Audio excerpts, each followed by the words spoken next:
नमस्कार, आपण पाहत आहात सह्याद्री न्यूज, आवाज महाराष्ट्राचा।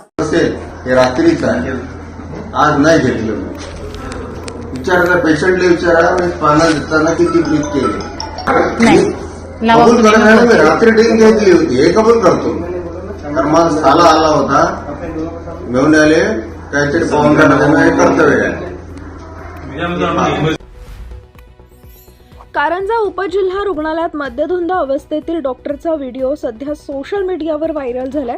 ड्युटीवर असतानाच भूलतज्ञ असलेला डॉक्टर दारूच्या नशेत असल्यानं खळबळ उडाली आहे। त्याचा व्हिडिओ व्हायरल झाला असून यात आपण रात्री दारू घेतली होती पण आता नाही असं सांगताना दिसत आहे। याबाबत मिळालेली माहिती अशी की भूलतज्ञ असलेले सुरेश बोंडे हे मद्यधुंद अवस्थेत असल्याचा व्हिडिओ व्हायरल झालाय।